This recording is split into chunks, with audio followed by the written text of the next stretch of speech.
Kota-kota besar dunia banyak yang hilang selama-lamanya kalau jatuhnya di kutub utara atau selatan.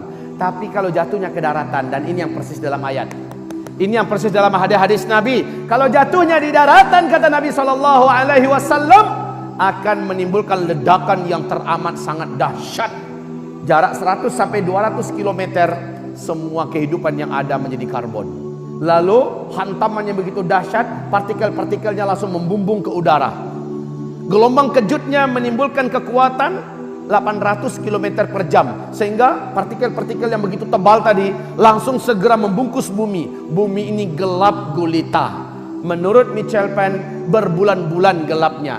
Menurut Nabi Muhammad SAW, 40 hari 40 malam. Panas, sangat panas. Nabi mengatakan, orang-orang kafir akan menghirup udara yang tidak pantas dihirup, lalu menggelegaklah jantungnya, banyak yang mati. Yang hidup akan melepuh kulitnya, keluar asap dari lubang hidungnya, keluar asap dari mulutnya, berasap matanya, berasap lubang telinganya, dan keluar asap dari lubang duburnya. Betapa tersiksanya orang-orang kafir ketika itu. Tapi orang-orang Islam, orang beriman, kata Nabi SAW, mereka hanya seperti terkena flu dan demam akibat ketaatannya sebelum ini. Nabi mengatakan, saat kamu menyaksikan di Syam sudah banyak terjadi fitnah, pembantaian, pembunuhan, kamu wahai umatku yang hidup di mana-mana di bumi ini, badiru bil a'mali sholihah, beramallah kamu, berlomba-lombalah memperbanyak amal-amal soleh. Ternyata salah satu rahasianya kebuka sekarang. Saat meteor jatuh, orang yang banyak amal solehnya kebal daripada bahaya dukhon itu. Makanya Nabi isyaratkan perbanyak amal soleh, perbanyak amal soleh, perbanyak amal soleh. Termasuk orang-orang yang selamat dengan munculnya Dajjal adalah orang yang iman dan amal solehnya sebelumnya sudah dipush sebanyak-banyaknya. Jadi Pak, minta maaf ya, kita hidup sekarang ini bukan lagi untuk memperbanyak uang, Pak. Berlomba-lomba memperebutkan bangkai dunia yang akan hancur ini, bisa binasa semuanya. Tapi berlomba-lomba memperbanyak amal. Dimanapun berada, sholat 5 waktunya prioritaskan di masjid. Sholat qabliyahnya, sholat ba'diyahnya, rawatibnya, sholat sunat duhanya, tahajudnya. Pak, Rasul perintahkan badiru bil a'mal, perbanyaklah oleh kamu melakukan amalan-amalan soleh fitanan di masa-masa fitnah. Di hadis yang lain Nabi mengatakan wal fitan bisyam. Yang dimaksud dengan fitnah-fitnah itu adalah di Syam. Nah, saat fitnah di Syam membara, kamu yang ada di Indonesia, kamu yang ada di Afrika, kamu yang ada di Amerika, perbanyaklah amal soleh, berlomba-lomba perbanyak amal soleh. Terus terang saja, ini zaman dimana orang paling banyak megang jet-jet, megang handphone. Suami istri mau tidur, suami megang handphone, istri megang handphone, sampai ngorok dengan handphone.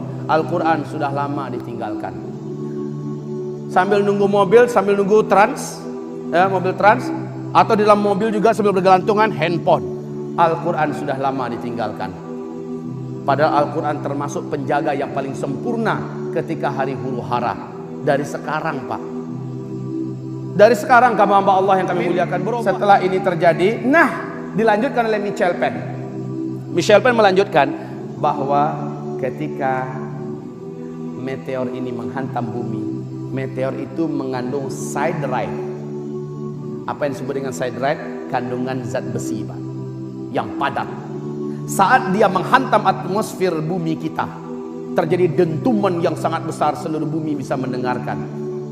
Dentuman ini dan pergesekannya yang radikal dan keras untuk menembus atmosfer kita menyebabkan dia terbakar bagian luarnya. Serpihan-serpihan kecilnya inilah yang akan menjadi hujan meteor kecil-kecil itu, kayak di film 2012, kayak di film Deep Impact dan sebagainya, kayak seperti di film Armageddon. Baik kaum muslimin, ini sebuah ilustrasi yang benar-benar sesuai dengan ayat dan hadis kaum muslimin.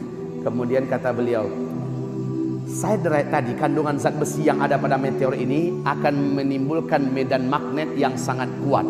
Akibatnya semua besi-besi yang ada di bumi, semua benda-benda logam yang ada di bumi terinduksi. Lalu mesin mobil kita dari besi enggak?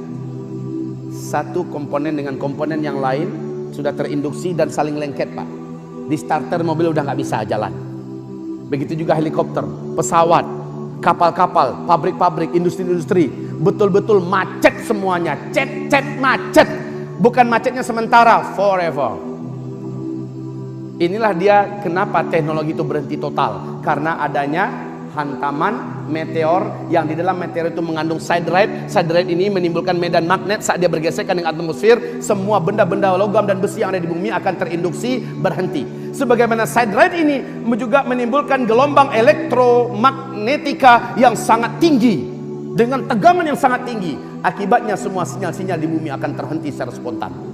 Semua satelit juga mandul dan semua listrik akan terhenti secara total. Kita kembali kepada zaman kegelapan.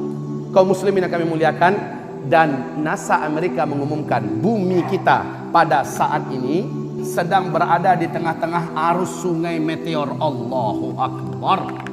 Sudah diperingatkan oleh Amerika Serikat, NASA Amerika Serikat 2012 bahwa bumi kita pada tahun 2013 akan memasuki arus sungai meteor.